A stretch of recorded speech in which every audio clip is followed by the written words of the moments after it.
Hello बच्चों, कैसे हो आप लोग। वेलकम है आप सभी का रश्मि मैम की क्लास में। आज की जो हमारी क्लास है वो इंट्रोडक्शन क्लास है इंटीजर्स की, एक्सरसाइज 1.3 एनसीईआरटी की क्लास 7 की है। तो आज हम करते हैं introduction class, multiplication of integers. इससे रिलेटेड जो भी टॉपिक्स हैं, जो भी रूल्स हैं, वो सब हम देखते हैं इंट्रोडक्शन में। ये सारे रूल्स देखेंगे हम। ओके, तो सबसे पहले हमारा क्या है, ये सबसे पहले है हमारा मल्टीप्लिकेशन ऑफ इंटीजर्स। इसमें मैंने एक चार्ट बना रखा है, multiplication of a positive and a negative integer, multiplication of 2 negative integers, product of 3 और मोर नेगेटिव इंटीजर्स। तो इसमें अलग अलग टाइप से देखेंगे, अलग अलग प्रोसेसेस में क्या होता है, साइन के साथ क्या छेड़खानी होती है, क्या चेंज होते हैं साइन के साथ, वो हम देखेंगे यहाँ पे। तो multiplication of a positive and a negative integer, जब पॉजिटिव और नेगेटिव इंटीजर का मल्टीप्लिकेशन किया जाता है तो नंबर्स में क्या चेंज आते हैं, साइन में क्या चेंज आता है, वो देखते हैं हम यहाँ पे।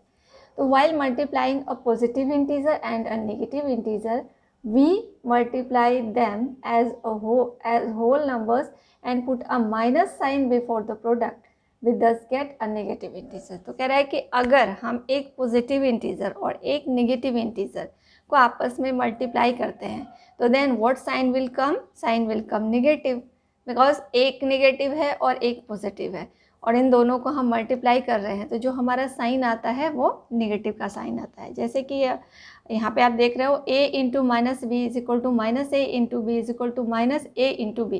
तो यहाँ पे मान लो कि कोई एक a इंटीज़र है और कोई b इंटीज़र है। मान लिया हमने कि a इंटीज़र है 4 और जो b इंटीज़र है वो हम लेते हैं -2। ठीक है, अब इधर पे a इंटीज़र हो गया -4 इंटू बी इंटीज़र हो गया 2। अब इन दोनों को मल्टीप्लाई करेंगे तो क्या आएगा, 4 2 ज़ा 6 और साइन क्या होगा, माइनस का, बिकॉज प्लस माइनस माइनस, और यहाँ पे प्लस माइनस माइनस 4 2 ज़ा 6। अब यही चीज़ हम यहाँ पे जब लिखते हैं -4 इंटू 2 अगर लिखते हैं तो यहाँ भी क्या आता है हमारा -6 आता है। तो इस तरह से कि चाहे आपके नंबर्स कोई भी हों, लेकिन अगर हम एक निगेटिव और एक पॉजिटिव इंटीजर को आपस में मल्टीप्लाई करते हैं तो जो प्रोडक्ट का साइन आता है वो निगेटिव का साइन आता है, बिकॉज माइनस प्लस माइनस होता है। यहाँ पे ऐसे याद रख सकते हो इसको कि माइनस और प्लस क्या होता है, minus multiply by plus is equal to minus, plus multiply by minus is equal to minus. तो चाहे हम माइनस को प्लस के साथ मल्टीप्लाई करें तो भी माइनस आएगा और प्लस को माइनस के साथ मल्टीप्लाई करेंगे तो भी माइनस का ही साइन आएगा। सेकेंड रूल क्या है देखते हैं, multiplication of 2 integer 2 negative integers, multiplication of 2 negative integer, जब 2 नेगेटिव इंटीजर्स को मल्टीप्लाई करते हैं then what sign will come. तो जैसे क्या यहाँ पे एक दिया हुआ है -a into minus B, -a into minus B is equal to a into B, because देखो माइनस इंटू माइनस, माइनस और माइनस का मल्टीप्लिकेशन प्लस होता है। तो चाहे कोई भी नंबर हो, -6 इंटू -4 इज इक्वल टू 6 4 ज़ा 24। ठीक है, तो साइन क्या हो गया, पॉजिटिव का आ गया। तो कोई भी नंबर हो, अब इसको हम आप ये भी लिख सकते हो कि 6 इंटू 4, तो ये भी 24 होगा, या -6 इंटू -4 ये भी 24 होगा। तो इससे क्या समझ में आता है कि माइनस और माइनस का मल्टीप्लिकेशन क्या होता है, प्लस होता है। अब नेक्स्ट देखते हैं, प्रोडक्ट ऑफ 3 और more negative integers. Product of 3 और मोर नेगेटिव इंटीजर्स, जब 3 या 3 से ज़्यादा, 3 और मोर देन 3, 3 और 3 से ज़्यादा नेगेटिव इंटीजर्स हो तो उसका प्रोडक्ट क्या होगा, उसके प्रोडक्ट का साइन क्या होगा। तो हम देखते हैं यहाँ पे, देखो जैसे ही ऑड नंबर आएगा, if the number of negative integers in a product is even, जब नंबर ऑफ नेगेटिव इंटीजर्स का प्रोडक्ट इवन नंबर होगा देन क्या साइन आएगा, तब साइन आएगा प्लस का, बिकॉज माइनस और माइनस को इवन नंबर में जितने बार भी मल्टीप्लाई करते हैं तो साइन प्लस का आता है, और ऑड नंबर में अगर माइनस को जितने भी बार मल्टीप्लाई करेंगे तो साइन फाइनली क्या होगा, नेगेटिव होगा। जैसे आप यहाँ देख सकते हो -1 into -1 is equal to minus minus plus, -1 into -1 into -1 ये ऑड नंबर हो गया तो यहाँ पे साइन माइनस का आ गया। 1 2 3 4 टाइम्स यानी इवन टाइम्स आया है तो साइन प्लस का हो गया। 1 2 3 4 5 यानी कि ऑड टाइम्स का मतलब साइन माइनस। तो इवन टाइम अगर होगा, इवन टाइम अगर नेगेटिव साइन आ रहा है तो प्लस का साइन होगा, और अगर ऑड टाइम नेगेटिव का साइन आ रहा है then sign will minus. Clear, I think आपको कोई डाउट नहीं होगा इसमें। अब ऐसे क्वेश्चन जब भी आएंगे तो ये आप साइन से रिलेटेड क्वेश्चन कैसे कन्वर्ट होता है वो आप कर सकते हो कि साइन को किसके साथ मल्टीप्लाई करेंगे तो प्रोडक्ट का साइन क्या होगा। माइनस माइनस प्लस होता है, प्लस माइनस माइनस होता है, माइनस प्लस माइनस होता है। इवन टाइम्स अगर माइनस आते हैं तो प्रोडक्ट का साइन प्लस होता है, ऑड टाइम अगर माइनस मल्टीप्लाई होता है तो प्रोडक्ट का साइन माइनस आता है। तो यहाँ तक का कॉन्सेप्ट क्लियर है। अगर कोई डाउट है तो आप कमेंट बॉक्स में लिख सकते हो, और अगर वीडियो पसंद आ रही है, समझ में आ रहा है, कॉन्सेप्ट क्लियर है तो प्लीज़ वीडियो को लाइक कीजिए, शेयर कीजिए। चलिए आगे देखते हैं।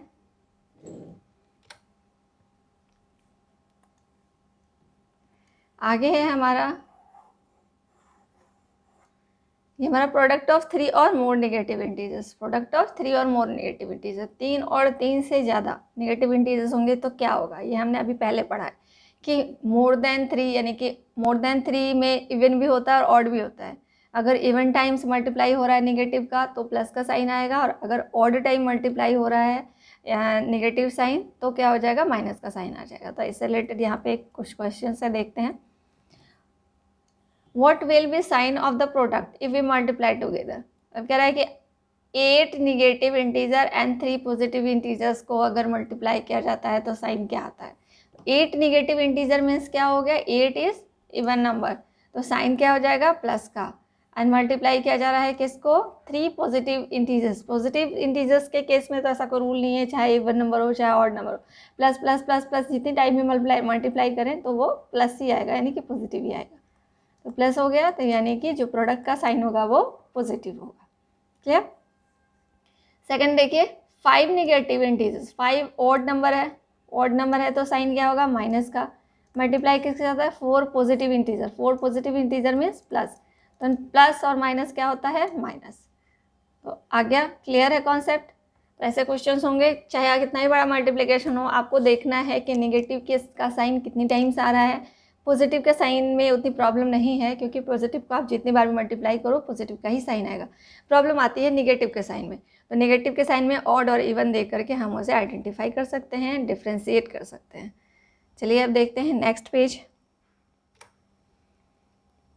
नेक्स्ट पेज है हमारा properties of multiplication of integers. Multiplication of integers की प्रॉपर्टीज देखते हैं यहाँ पे। प्रॉपर्टी में क्या क्या प्रॉपर्टी होती है, हमने एडिशन में, सब्ट्रैक्शन में, सब में ये प्रॉपर्टीज पढ़ी थी। Closure property, commutative property, associative property, zero property, identity, distributive properties. तो मल्टीप्लिकेशन और डिवीजन के केस में देखते हैं क्या होता है।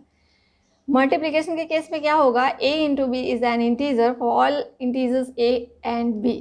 अगर a और b दो इंटीजर्स हैं और उन्हें हम मल्टीप्लाई कर रहे हैं, दो इंटीजर्स को अगर हम मल्टीप्लाई कर रहे हैं तो जो फाइनल प्रोडक्ट आएगा वो भी क्या होगा, एक इंटीजर होगा।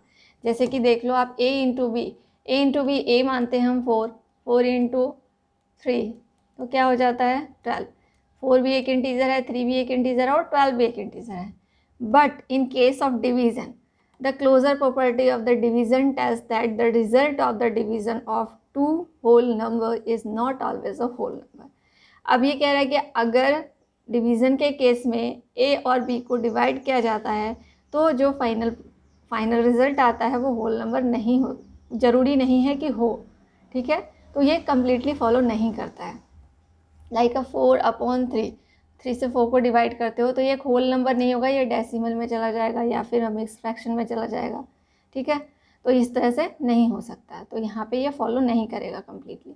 कम्यूटेटिव प्रॉपर्टी के अंदर देखते हैं, कम्यूटेटिव प्रॉपर्टी क्या होती है कि अरेंजमेंट की सेटिंग इधर उधर कर देते हैं। ए को बी से मल्टीप्लाई करें या बी को ए से मल्टीप्लाई करें, प्रोडक्ट ऑलवेज सेम होगा।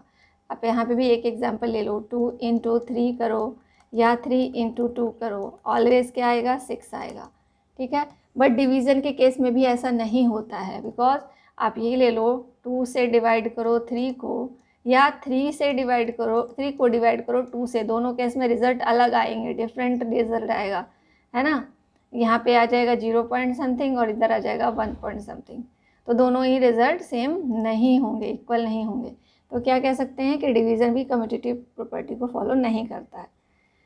Next, associative property, a into B into C, A into B into C. यहाँ पे हम क्या पढ़ते हैं कि यहाँ पे ब्रैकेट लगाने का होता है कि अगर ए और बी को एक साथ मल्टीप्लाई करें, देन हम बी और सी को एक साथ मल्टीप्लाई करें, आफ्टर दैट ए से करें और यहाँ पे उसके बाद सी से करें, तो हर केस में क्या होता है, रिजल्ट सेम होता है। The product of 3 integers does not depends upon the grouping of integers. Grouping integers के ग्रुपिंग पे डिपेंड नहीं करता है मल्टीप्लिकेशन के केस में, ठीक है। तो called associative product for multiplication of integer. Integer के अंदर जो मल्टीप्लिकेशन के एसोसिएटिव प्रॉपर्टी होती है वो ग्रुपिंग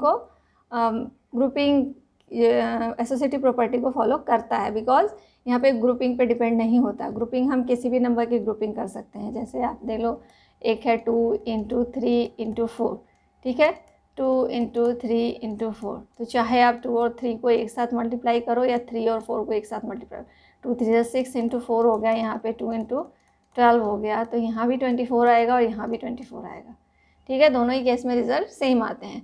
तो यहाँ कह सकते हैं कि मल्टीप्लिकेशन भी एसोसिएटिव प्रॉपर्टी को फॉलो करता है। बट इसमें डिवीज़न के केस में क्या होता है, all associative property does not hold for the division of whole numbers. यहाँ भी एसोसिएटिव प्रॉपर्टी को कम्प्लीटली हर जगह फॉलो नहीं किया जाता।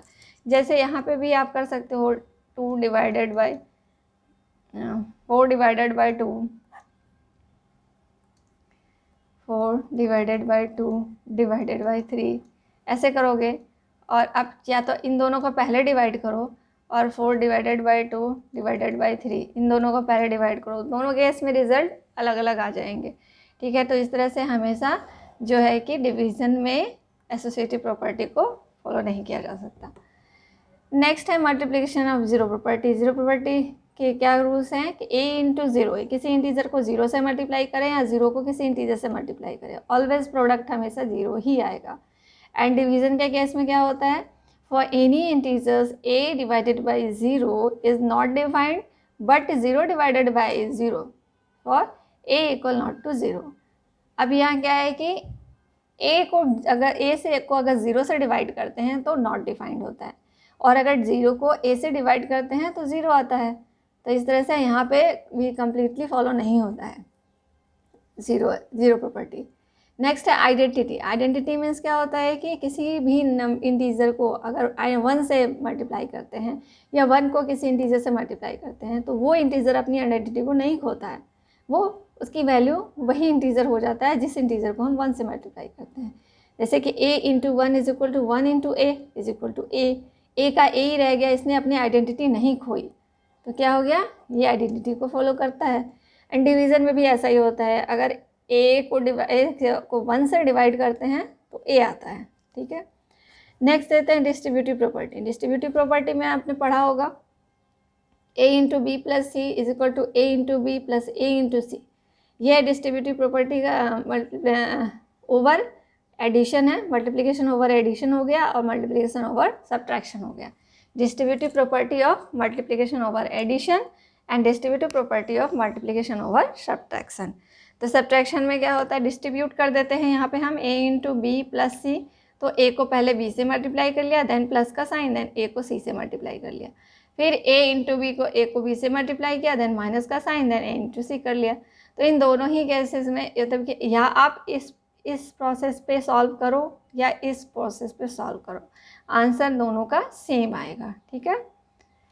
यहाँ भी वही चीज़ है, या आप थिंग्स को ऐसे रखो या थिंग्स को इस अरेंजमेंट में रखो, आंसर क्या आएगा आपका, सेम आएगा। बट डिवीज़न में भी ये नहीं होता है, ये रूल्स फॉलो नहीं होते हैं। तो यहाँ तक का आपका कॉन्सेप्ट क्लियर हो गया होगा, I think you have no any doubt. और अगर कोई डाउट है तो प्लीज़ आप कमेंट बॉक्स में अपने डाउट्स को डालिए, और इससे रिलेटेड अगर कोई भी क्वेश्चन आपके दिमाग में आता है तो आप वो भी मुझसे पूछ सकते हैं।